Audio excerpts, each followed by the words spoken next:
الهياكل المهنيه وكل شيء ما زلنا معناه في نسب المغرب في 20 عام التالي كانوا بعدنا. تويك اليوم الهياكل المهنيه والتجربه معناه وخدينا مثال المملكه المغربيه اليوم وصلت الى نسبه تاثير نتاع 70 تمور، وزاد التمور زياد قاعده تواجه في منافسه زايده جايه خلال السنوات القادمه. سوقنا الاساسيه والتقليديه هي السوق المغربيه، ولكن قاعده التمور التونسيه تواجه زاده في منافسه. وفي ناس خربيش انا ما نحبهمش ياسر المقارنات هذه، خاصه مع الدول اللي نبداو احنا كنا الحاجه نبداوها ونكونوا رايدين فيها بعد يجيو يفوتونا يجوا يتعلموا علينا ومن بعد ياخذوا اشواط كما من اللازم، وخلينا موخرين برشا في المجال المالي الرقمي خاصه. ونعرفوا بعض الدول كما كان يحكي نيس المغرب اسندتها الحكومه الامريكيه على الزيت التونسي، قلقتنا عمناول خاصه، ولكن استفادوا منها ناس اخرين. مثلا نعطيك مثال المغرب مثلا السنه الفايته برشا معناتها مغاربه اشتروا الزيت من تونس عاودوا علبوه على العلامات المغربيه نتاعهم. علاش؟ على خاطر هما افونتاجي علينا ما عندهمش تاكس. المهندسين والواحد قليل برشا. راهو انت توا كي باش تعمل عندك قطعه ارض ولا حاجه امشي كو الارشاد الفلاحي ولا شوف حتى الناس تقرا في اللينات ولا واحد امشي شوف المهندسين الفلاحيين راهو يعطيوك برشا حلول ويعطيوك الفرصه باش ما تغلطش برشا غلطات. راهو التأطير في الميدان الفلاحي ناقص برشا او 1% نسبة تأطير 1% نسبة التأطير في الميدان حتى التهيكل في الهياكل المهنية وكل شيء ما زلنا معناه في نسب المغرب في 20 عام التالي كانوا بعدنا. تويك اليوم الهياكل المهنية والتجربة معناه وخدينا مثال المملكة المغربية اليوم وصلت إلى نسبة تأطير نتاع 70% داخل الهياكل المهنية من الفلاحين والمنتجين نتاعها. اللي نحن للأسف حتى قانون للشركات الأهلية اللي جاء وينجم يكون دعم معناها للقطاع الفلاحي مازال لحد الآن في برشا تعافرات وفي برشا مشاكل. بالرغم أهم تجارب الناجحة في الشركات الأهلية هي في القطاع الفلاحي.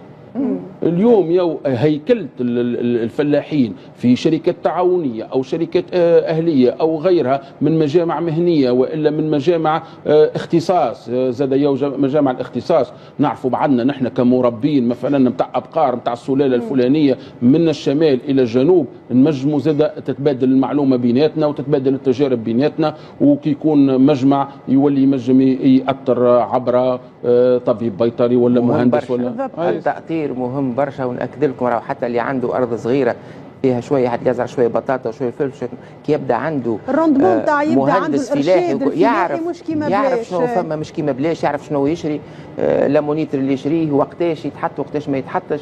ما نحكيوش عاد على الزراعات الكبرى. واحد راهو مهم برشا، التأطير مهم برشا. انا باش نبدا منين وفي ناس خربيش انا ما نحبهمش ياسر المقارنات هذه، خاصه مع الدول اللي نبداو احنا كنا الحاجه نبداوها ونكونوا رايدين فيها بعد يجيو يفوتونا يجوا يتعلموا علينا ومن بعد ياخذوا اشواط. كما مثلا مجله الصرف نشوفوا حكايه المقترح تاع القانون هذا اللي قرار مجله الصرف ما نعرفش نقول واخيرا ان شاء الله معناها يا ربي يوصل بالسالم، ولكن ملف يظهر لي وخر اكثر من اللازم وخلينا موخرين برشا في المجال المالي الرقمي خاصه. ونعرفوا بعض الدول كما كان يحكي نيس المغرب ولا مصر ولا خاصه بعض الدول في القاره اللي احنا موجودين فيها فتونا برشا اشواط. مش اثيوبيا اللي كنا قبل نقولوا نتندروا عليها احنا فاتونا احنا الحقيقه متاخرين برشا في المجال هذايا. حتى وقت اللي قدمت المبادره ربما السيد النائب انت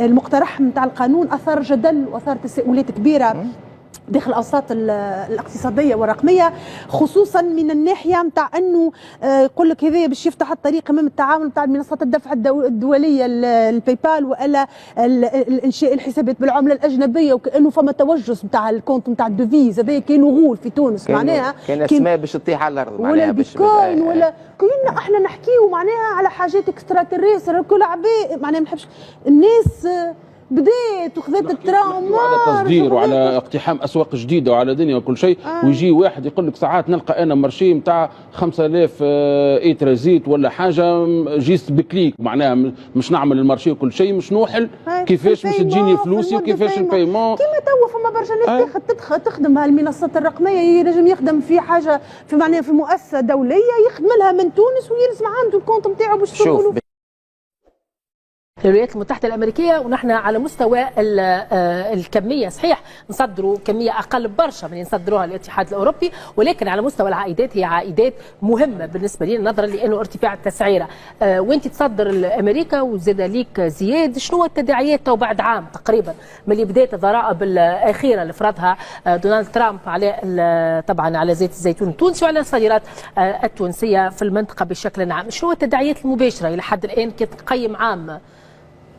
السوق الامريكيه تبقى مقارنه بالاسواق الاخرى تبقى سوق مريح، ما فيهاش ديزيكزيجونس كبار.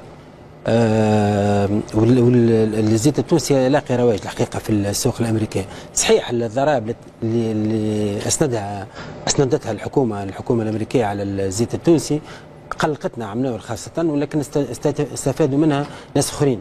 مثلا نعطيك مثال، المغرب برشا اسواق منافسه. المغرب مثلا السنه الفايته برشا معناتها مغاربه شراو الزيت من تونس، عاودوا علبوه وبعثوه لامريكا، باع لامريكا باسم العلامات المغربيه نتاعهم. علاش؟ على خاطر هما افونتاجي علينا، ما عندهمش تاكس، فهمني؟ واضح. صحيح الرسوم هذه الجمركيه عندها تاثير كبير، اثرت لكن مازلنا موجودين في السوق الامريكيه. هل سوق مريحه. اهلا وسهلا بكم من جديد. نختم اذا محورنا الاخير في اقتصاد الناس لليله بشنوما الاسواق. ما هي الاسواق الواعده بالنسبه لزيت الزيتون والتمور؟ وزاد التمور زياد قاعده تواجه في منافسه زاده جايه خلال السنوات القادمه. سوقنا الاساسيه والتقليديه هي السوق المغربيه، ولكن قاعده التمور التونسيه تواجه زاده في منافسه من ايضا اسواق الخليجيه. هل كيفاش باش نستعدوا لهذه المنافسه اولا؟ وشنوما الاسواق الاكثر اليوم قدره على استقطاب المنتوج التونسي في الدقلة وفي زاد الزيوت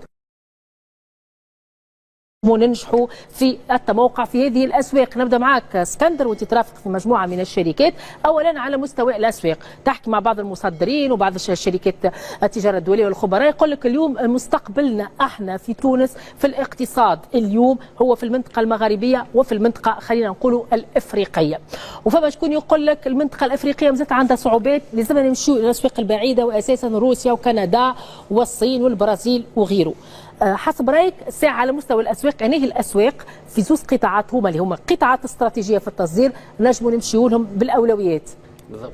بالنسبه للاسواق الواعده ديما الواحد يحاول يشوف انها السوق اللي فيها اكثر نسبه نمو بصفه عامه. نعم. لكن في خاصه في زيت الزيتون وفي التمور، استهلاك نتاع زيت الزيتون قاعد يتحول، وخاصه ماشي تو للدول الاسيويه، اسيا، الصين، اندونيسيا، ماليزيا، روسيا زاد شويه كيف والاسواق امريكا اللاتينيه اللي هما تاريخيا احنا كتونس بعاد علينا. والمؤسف في الامر زاد كذلك تاريخيا انه التونسي سامحني في الكلمه معناتها خواف، معناتها يحاول ديما انه يمشي ويتوجه للسوق الاقرب، للسوق اللي فاقل ريسك زاد ثقافيا سهله.